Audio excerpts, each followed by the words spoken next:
மதுரை மேற்கு தொகுதி கோவில் பாப்பாவுடைய ஊராட்சியில் இன்னைக்கு மேற்கு தெருவில் அமைந்திருக்கிற பல்வேறு தெருக்களுக்கு கழிவுநீர் வாய்க்கால் இல்லை என்று எங்களுடைய கோவில் பாப்பாவுடைய துணை செயலாளர் மாவட்ட எம்ஜிஆர் இளைஞருடைய இணைச் செயலாளர் போட்டதற்குரிய அருமை தம்பி சோனை அவர்களும் அன்பிற்கினிய இங்கே இருக்கிற உள்ளாட்சி பிரதிநிதிகளும் போற்றுதலுக்குரிய அருமை சகோதரர் கணேசன், மனோகரன், லட்சுமணன் போன்ற சகோதரர்கள் கேட்டுக்கொண்டதற்கு இணங்க தொகுதி மேம்பாட்டின் 15 லட்சம் ரூபாய் ஒதுக்கீடு செய்து இந்த கழிவுநீர் வாய்க்கால் அமைக்கிற பணி இன்றைக்கு பூமி பூஜை போடப்பட்டிருக்குது. இது மட்டுமல்ல, இந்த கோவில் பாப்பாவுடி நான் சட்டமன்ற உறுப்பினரான பிறகு பல்வேறு பணிகள் எடுத்திருக்கேன். பொதுவாக 2011 2012 இங்கே புதிய காங்கிரீட் சாலை முதல்லாம் பார்த்தா இது சாதாரண கிராமம் மாதிரி. என்னத்தான் நான் எம்எல்ஏ அதுக்கு மேலே அப்படித்தானே தான் இருந்துச்சு. என்னத்தான் வெறும் பவர் பிளாக் இருக்காது, எதுவுமே சிமெண்ட் தளம் இருக்காது.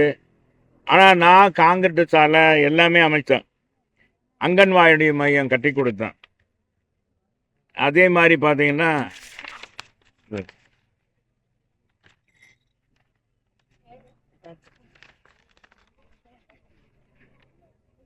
இந்த கோவில் பாப்பாவுடைய ஊராட்சியில் பிஆர்சி காலனி பகுதியில் புதிய காங்கிரீட் சாலை 6 லட்சம் ரூபாயில் அமைக்கப்பட்டது. அதே மாதிரி சத்யா நகர் மெயின் ரோடு பகுதி வடிகால் அமைத்தற்கு மழைநீர் வடிகால் அமைக்கிறது, சாலை அமைக்கிறது, தார் சாலை 19,65,000 ரூபா. சிக்கந்தர் சாவடி மந்தை கோவில் பகுதியில் பேவர் பிளாக் சாலை 7,45 லட்சம் ரூபா. அதே மாதிரி கோவில் பாப்பாடி பகுதியில் எஸ்விடி நகர் பகுதியில் சமுதாய கூடம் 25 லட்சம் ரூபாயில் கூடுதல் கட்டிடம் கட்டி கொடுத்துருக்காங்க. சிக்கந்தர் சாவடி பஞ்சாயத்து யூனியன் தொடக்கப்பள்ளியில் கூடுதல் வகுப்பறை 7 லட்சம் ரூபாயில் கட்டி கொடுத்துருக்கேன். அதே மாதிரி பார்த்தீங்கன்னா சிக்கந்தர் சாவடி அரசு நடுநிலைப்பள்ளி கூடுதல் வகுப்பறை 10 லட்சம் ரூபாயிலும், கோவில் பாப்பாவுடைய அரசு உயர்நிலைப்பள்ளியில் கூடுதல் வகுப்பறை 18,25,000 ரூபாயிலும், கோவில் பாப்பாவுடைய திருமல் நகர் பாதாள சாக்கடை அமைக்க 15,35,000 ரூபாயும், அதே மாதிரி கோவில் பாப்பாவுடைய ஊராட்சி சோனையார் கோவில் தெரு அமைந்துள்ள சமுதாய கூடத்திற்கு மணமகள் அறை அதோட கழிப்பறையும் கட்டி கொடுத்து 12 லட்சம் ரூபாய் கூடுதல். அந்த கட்டடமே நான் தான் கட்டி கொடுத்தேன். இங்கே வாழ்கிற மக்களுக்கு, சாமானிய மக்களுக்கு இங்கே தான் ஒரு நல்ல நிகழ்ச்சி, அதாவது ஒரு வீட்டில் ஒரு காது குத்து, ஒரு பூப்புனித நீராட்டு விழா, ஏதாவது ஒரு நிகழ்ச்சி நடத்தணும்னா இதில் நடத்திக்கிடுவாங்க. அது கேட்டாங்க, தலைவர் தான் கேட்டார். தலைவர் கேட்டு இங்கே கட்சி நிர்வாகிகள்லாம் கேட்டு கொண்டு இருக்கிறாங்க. இதெல்லாம் இது வரைக்கும் பார்த்தீங்கன்னா ஏறத்தாழ 2 கோடிக்கு மேல் என்னுடைய தொகுதி மேம்பாட்டு நிதியிலிருந்து 3 கோடி ரூபாய்க்கு மேல் செய்திருக்கேன். இந்த அளவுக்கு பணிகள் இது தத்தெடுத்து இந்த பகுதிக்கு ரேஷன் கடை, கூடுதல் கட்டடம், பிரித்து கொடுத்துதல், அது மாதிரி நிறைய பணிகள் எடுத்து செஞ்சுருக்கோம். மந்தையில் இப்போ கோவில் பாப்பாடி மந்தையில் பேவர் பிளாக்கு, சிக்கந்தர் சாவடி மந்தையில் பேவர் பிளாக்கு, இப்படி மக்களுக்கு அடிப்படை தேவை எதோ அதையெல்லாம் செய்து கொடுத்துருக்காங்க என்பதை தெரிவிச்சுங்க. எங்கள் மனைவி போய்க்கிறோம், நீங்கள் அரசியல் கணையில் தான் விடுவீங்க. சரி, சொல்லுங்க.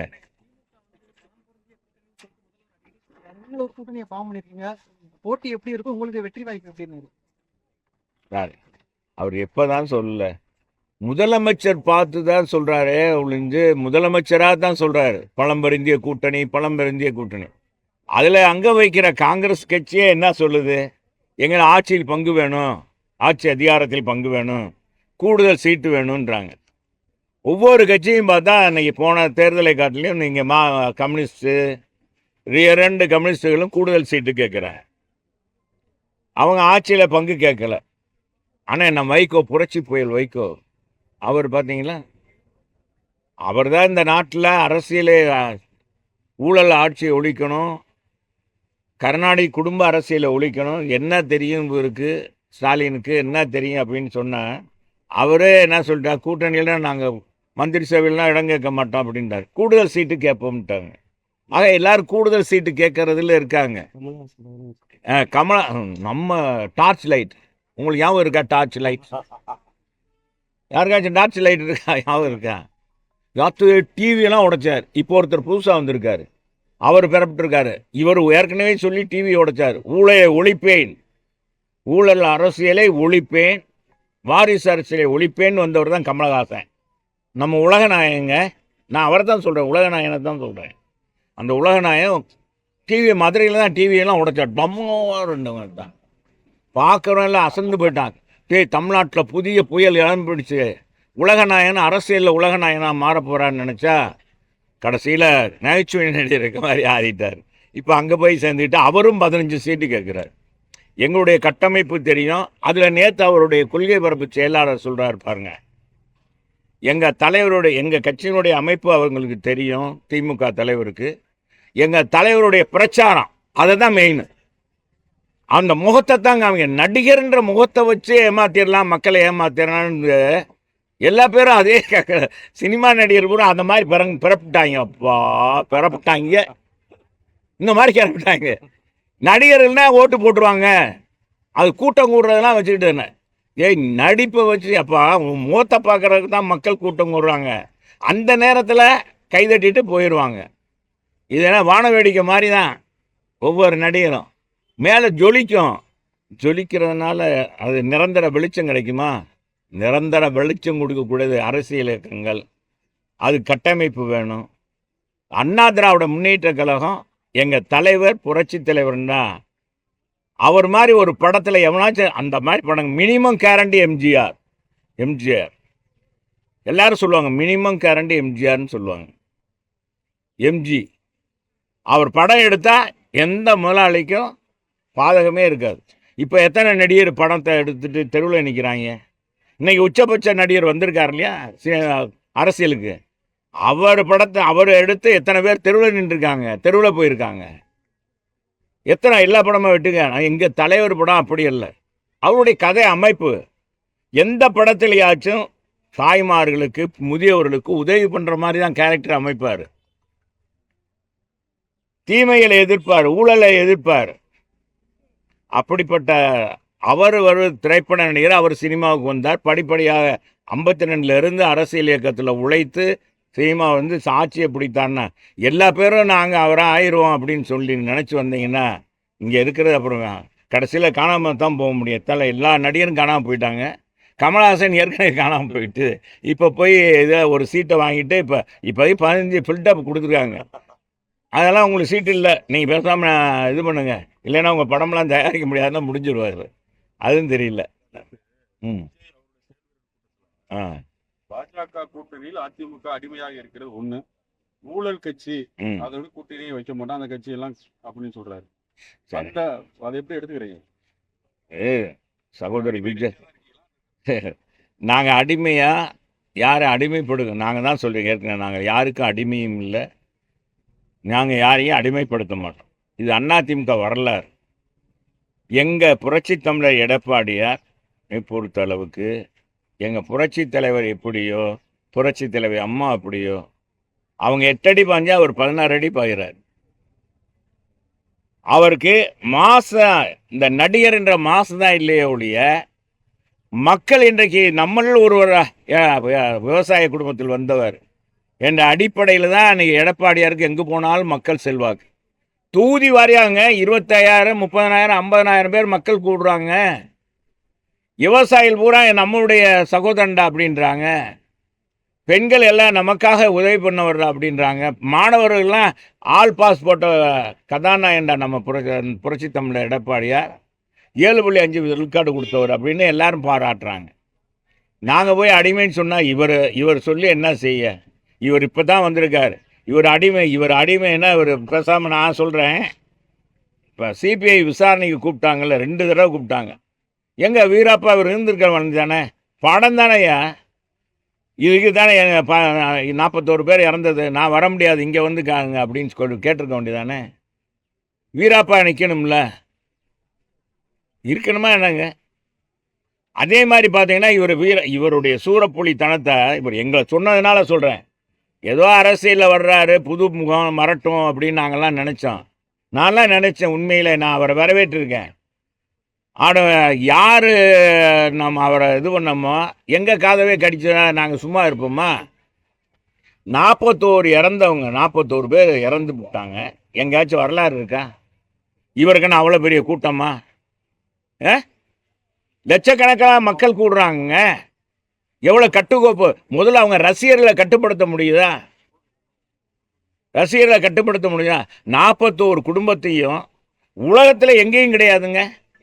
இறந்தவங்களை கூப்பிட்டு ஃபோன் போட்டு வீட்டுக்கு வாங்கன்னு கேதம் கேட்குற காட்சி தமிழகத்தில் புதியதுங்க.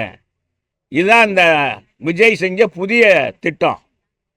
அதனால் புதிய என்ன சொல்லலாங்க, அது மோசமான கலாச்சாரம். அது மோசமான கலாச்சாரம், அது வேறங்க. அதுக்கு பேர் என்ன சொன்ன, ஒரு புதிய கான்செப்டை கொண்டு வந்துட்டார்.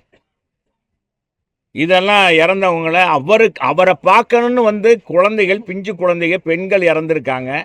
அவங்க குடும்பத்துக்கு போய் ஆறுதல் சொல்ல முடியல. அரசியல் இயக்கம் தொடங்கிவிட்டு நீ அறையிலே உட்காந்து அரசியல் பண்ணினா என்ன கூட்டத்துக்கு உன் இமேஜை வச்சுட்டு அப்படியே போய் மக்களை பார்த்து ஓட்டை வாங்கிடலான்னு நினைக்கிறீங்க. எவனோ ஒருத்தர் சொல்லியிருக்கான், அவருக்கு அரசியல் ஆலோசனை சொல்லியிருக்கான். என்னைக்கு அரசியல் இயக்கம் தொடங்கிட்டாலே களத்தை வந்து பணியாற்றணும், மக்களுக்கான நன்மைகள் தீமைகளை கலந்துக்கிறணும், களத்தில் இறங்கி வேலை பார்க்கணும். பாருங்க, விஜய் இப்போ தான் வந்தார், எப்படி இறங்கி வேலை பார்க்குறாருன்னு மக்கள் பேசணுங்க. சும்மா நடிகர்கள் ரசிகர்கள் கைதட்டுற வச்சுக்கிட்டு எல்லாத்தையும் இழிவாக பேசுறது சரியில்லை. இன்னொன்று கேள்வி கேட்டீங்க, தம்பி கேட்டாருங்க, நம்ம முதலமைச்சர் கூட்டணியை பற்றி சொன்னார், ஸ்ட்ராங்கான கூட்டணி. அங்கே ஸ்ட்ராங் கிடையாது, பில்டிங்கு தான் ஸ்ட்ராங்கு, பேஸ்மெண்ட்டை வீக்கு. இங்கே அப்படி இல்லை. எங்கள் உலக நாயகன் யார்? உண்மையான உலக நாயகன் இன்னைக்கு மோடிஜி. ஏங்க, எந்த பிரதமருங்க தமிழ் மொழியை உலக அளவுக்கு கொண்டு போய் சேர்த்த? இந்தியாவில் எத்தனையோ பிரதமர் வந்திருக்காங்க. எந்த பிரதமர் கொண்டு போயிருக்காரு? கொண்டு போய் சேர்த்திருக்காரு? தமிழ் கலாச்சாரத்தை, தமிழ் மொழியை, தமிழ் இலக்கியத்தை, திருக்குறளை கொண்டு போய் சேர்த்த எந்த பிரதமர் செஞ்சிருக்காரு? செஞ்ச ஒரே பிரதமர் மோடிஜி. அதுக்காக நான் வாழ்த்துறேன். அவர் இங்கே இருக்காருங்க. 11 லட்சம் கோடி ரூபாய் நான் கொடுத்துருக்கேன் தமிழகத்துக்குன்னு சொன்னார். அதுக்கு பதில் சொல்கிறாரா முதலமைச்சர்? சொல்ல முடிஞ்சதா? 2300 கோடி கொடுக்கல, 3000 கோடி கொடுக்கலன்னு சொல்கிறார். இத்தனை கோடி கொடுத்தேன், தமிழகத்தில் இத்தனை பேருக்கு குடிநீர் கொடுத்துருக்கேன், அதை இவங்க கொடுத்ததாக திட்டம் போடுறாங்க, இவங்க அறிவிக்கிறாங்க. நான் கொடுத்தது அந்த திட்டம், வீடு கட்டும் திட்டத்துக்கு இத்தனை கோடி ரூபா கொடுத்துருக்கேன்னு சொன்னார். அதை மறுத்து பேச முடியுதா இந்த அமைச்சர்னால? எல்லாரும் பம்புறான். ஈடி ரைடு வந்துருமா? ஈடி ரைடு வந்துன்னு பம்புறான் முதலமைச்சர். அது அவர் சொல்கிறாரு, பிரதமர் ஏதோ சொல்லிட்டு போகிறாரு, அரசியல் பேசுகிறாரு அப்படின்ட்டு போகிறான். அவனுடைய எவ்வளோ இதுக்கு முன்னால் எப்படியெல்லாம் பேசுனாங்க அமைச்சர், திமுக அமைச்சர்கள், இன்றைக்கி எப்படி பேசுகிறாங்க? எல்லாம் பம்புறாங்க. ஏன்னா வரிசையாக இருக்குது, காத்து கொண்டு இருக்குல்ல. இன்னும் எல்லா பேரும் அடுத்து இவங்க எல்லாம் போகிறது எங்கே? திகாருக்கு போகிறாங்களா, இதுக்கு போகிறாங்களான்னு தெரியல. உழவுக்கு போகிறாங்களா, வேலூருக்கு போகிறாங்களா என்னன்றே தெரியல. எல்லா பேருமே அதில் தான் இருக்காங்க, அடிச்சு வச்சுருக்காங்க கோடி கோடியாக. இன்னைக்கு அவங்க நம்புறதே, திமுக கூட்டணி நம்புறதே பணத்தை தான் கூட்டணின்னு. ஆனால் மக்கள் தான் எஜமானர்கள். இவங்க வீட்டு பணத்தை கொடுக்க போகிறாங்க நாளைக்கு. இத்தனை ஆண்டுகளாக பொங்கல் பரிசு தொகுப்பு கொடுக்காதவர் இந்த ஆண்டுக்கு 3000 ரூபா கொடுக்குறாரு. இதுவரைக்கும் லேப்டாப் மாணவ செல்வங்களுக்கு கொடுக்கல ஒரு முதலமைச்சர். இப்போ போய் கொடுக்குறாரு 10 லட்சம் லேப்டாப். எல்லாம் வேலை பார்க்குறாங்க. வேலை பார்க்கும்போது பார்த்து சட்டமன்றத்தில் சொல்கிறாரு அமைச்சர், சட்டம் வேலை பார்த்தாலும் அதை பார்த்துக்கணும், காலகாலத்துக்கு லேப்டாப் பார்த்துக்கலாம்ல, அதுக்காக தான் நாங்கள் கொடுக்குறோம். இதெல்லாம் ஒரு இதாக மாணவருக்கு படிக்கும்போதே படிக்கிறதுக்கு கொடுத்தாங்க அம்மா. அதனால தான் உயர்கல்வி சேர்க்கையில் தமிழ்நாடு அகில இந்திய அளவில் போட்டி போட்டு முன்னிடத்தில் இருந்தது. இந்திய அளவு சராசரி உயர்கல்வி சேர்க்கை 38%, 52%. இன்றைக்கி 48% குறைஞ்சி போச்சே திமுக ஆட்சியில். நீங்கள் ரோல்டு மாடல்ன்றீங்களே, திராவிட மாடல்ன்றீங்க, இந்தியாவுக்கே முதன்மையானதுன்றீங்க. இன்னைக்கு கடன் வாங்குறதான முதன்மையான மாநிலமாக தமிழ்நாடு மாற்றிருக்கீங்க. என்ன திட்டம் கொடுத்துருக்கீங்க? புரட்சிகரமான திட்டம் கொடுத்தீங்களா? எங்கள் அம்மா விலையில் அரிசி கொடுத்தாங்களே ஏழைபாளைகளுக்கு, நீ என்ன கொடுத்துருக்க? உன் ஆட்சியில் ஏதாவது செஞ்ச? 1000 ரூபா கொடுத்த தாலிக்கு தங்கத்தை, இன்னைக்கு ஒரு பவுன் தங்கம் எவ்வளவுங்க? 1,10,000 ரூபா ஆகி போச்சு ஒரு பவுன். நாளுக்கு நாள் ஏறிட்டு இருக்கு. இன்னைக்கு பிள்ளைகளுக்கு தங்கத்தை வாங்கி போட முடியுமா? தங்கன்னு பேர் தான் வைக்க முடியும். 13 லட்சம் குடும்பங்களுக்கு கொடுத்தவர் எங்கள் அம்மா. 53 லட்சம் மாணவிகளுக்கு கொடுத்தவர் எங்கள் அம்மா. அம்மாவும் எடப்பாடியாராம். 53 லட்சம் மாணவர்களுக்கு லேப்டாப் கொடுத்தாங்க. 13 லட்சம் பேருக்கு திருமணத்தை நடத்தி வச்சாங்க. தாலிக்கு தங்கம் கொடுத்து 25,000 ரூபாய் 50,000 ரூபாய் சைக்கிள் கொடுத்தாங்க. அது மாதிரி ஒரு நல்ல திட்டம் உங்க கொண்டாந்து கொடுத்துருக்காங்களே இந்த ஆட்சியில். எல்லாம் தேர்தலை நோக்கியே இன்னைக்கு திட்டங்களை போடுறாங்க. சரி, எல்லாமே செஞ்சிருக்குன்னு சொல்றீங்க. திமுக முதலமைச்சரையும் கேட்குறேன், அமைச்சர்களையும் கேட்குறேன். நீங்கள் தனித்தனீங்க இவ்வளோ திட்டம் கொடுத்துருக்கோம், எங்கள் மக்கள் இருக்காங்கன்னு சொல்லி எங்கே நிற்க முடியுதா?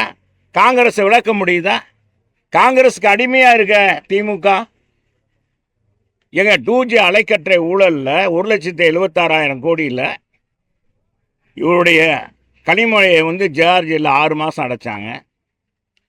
இன்னைக்கு கொள்கை வரப்பு செயலாளர் துணை பொதுச் செயலாளர் இருக்க ராஜா முன்னாள் மத்திய அமைச்சர், அவரை எங்கே திகார் ஜெயிலில் இருந்தார். 6 மாதம் ஜெயிலில் இருந்துட்டு தானே ஜாமீனில் வந்திருக்காங்க. அந்த கட்சியோட ஒட்டும் கிடையாது, உறவும் கிடையாதுன்னு கலைஞர் சொன்னார். அதோடு இன்னைக்கு உறவாடி கொண்டு இருக்கீங்க. அந்த கட்சி தன்னிடம் போகக்கூடாதுன்றா ராகுல்கிட்ட பேசுகிறீங்க, அங்கே பேசுகிறீங்க. செல்வ பெருந்தையை பிடிச்சி வச்சுக்கிட்டீங்க. அங்கே இருக்கும் கொந்தளிக்கிறான் காங்கிரஸ்காரன் பூரா.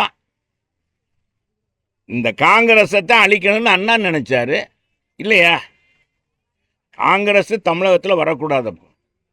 அது தமிழ் விரோத கட்சி காங்கிரஸ் கட்சி. அவங்க தானே நீட்டு தேர்வு கொண்டு வந்தாங்க. அவங்க தானே ஜல்லிக்கட்டை நிறுத்தினாங்க. இலங்கை தமிழரை படுகொலை செய்ய காங்கிரஸ் கட்சி தானே. அதோடு துணை போனவங்க தானே திமுக. என்ன நீ புதுசாக பிறப்பிட்டீங்க? சும்மா ஏமாத்துறாங்க மக்களை. நாங்கள் கூட்டணியில் சேர்ந்தா நாங்கள் அடிமை, நீங்கள் சேர்ந்தா அடிமை இல்லையா? அண்ணன் டிஆர் பாலு மத்திய அமைச்சராக இருக்காருங்க, போக்குவரத்து துறை அமைச்சராக. அவர் காலத்தில் தாங்க இந்திய எதிர்ப்பு போராட்டத்தில் பாடுபட்ட நம்ம மாணவர்கள் சுட்டு கொண்ட காங்கிரஸ், எந்த எழுத்து இருக்கக்கூடாது, நம்ம தபால் ஆஃபீஸில் எங்கேயும் இந்திய எழுத்து இருக்கக்கூடாது, ரயில்வே ஸ்டேஷனில் இருக்கக்கூடாதுன்னு அழிச்சதுக்காக சுட்டாங்க. இவங்க சாலையில் பூரா ஹிந்தியில் வந்துச்சு. அப்போ பாலுகிட்ட கேட்கும்போது என்ன அன்னை சொன்னார்? வடநாட்டிலேருந்து வர்றவங்க ஹிந்தி படத்தா தானே அவங்களுக்கு தெரியும் அப்படின்னு சொன்னவங்க தான் வியாக்கணம். திமுக எப்போவுமே தன் கூட்டணிக்கு வியாக்கணம் பேசுவாங்க. இதே திமுக தான் கூட்டணி மந்திரி சேவையில் இருந்தாங்க மத்திய அரசில் பாரதிய ஜனதாவோட. நாங்கள் வேணான்னு பாரதிய ஜனதா ஒதுக்கின பிறகு நீ ஒதுக்கிட்டீங்களா, நாங்கள் சேர்ந்துக்கிறோம்ப்பா. இந்த இது மாதிரி சிவாஜி படம், சிவாஜியா அதனா பாஸ் ரஜினி நடித்த படம் பாருங்க. நீங்கள் பழகுங்க. உங்களுக்கு பிடிக்கலையா ஏன்ட்டு அனுப்பிச்சி விடுங்க, நம்ம பாப்பா சாலமும் பாப்பையா சொல்லுவோம். ராஜாட்ட சொல்லுவார், நம்ம ஊர் ராஜா, நம்ம ஊர் பட்டிமன்ற கதாநாயகன் நம்ம பாப்பையா சாலமும் பாப்பையா. இந்த இதில் சொல்லுவாங்க, இந்த படத்தில் நடிச்சிருப்பாங்க ரஜினி அனுப்பும்போது. அதான் சிவாஜி படத்தை தான் சொல்கிறேன். அதில் மாதிரி நாங்கள் வேணான்ட்டு நீ போய் சேர்ந்து மந்திரி சபையெல்லாம் இது 6 வருஷம் இருந்துட்டு என்ன பாருங்க இப்போ பில்டப் கொடுக்குறாங்க. நாங்கள் சேர்ந்தா அடிமை, எடப்பாடியார் சேர்ந்தா அடிமைக்கு அடிமையாகிட்டாராம். ஏங்க நாங்கள் அடிமையா? டேய், நாங்கள் என்னைக்கும் கெத்தப்பா. எம்ஜிஆர் கட்சி என்பது கெத்து. எங்கள் அம்மா எப்படியோ, எங்கள் தலைவர் எப்படியோ, அதே மாதிரி எடப்பாடியார். அவங்க 8 அடின்னா அவர் 16 அடி பாயிறாருல. என்ன சொல்றீங்க? என்னன்னா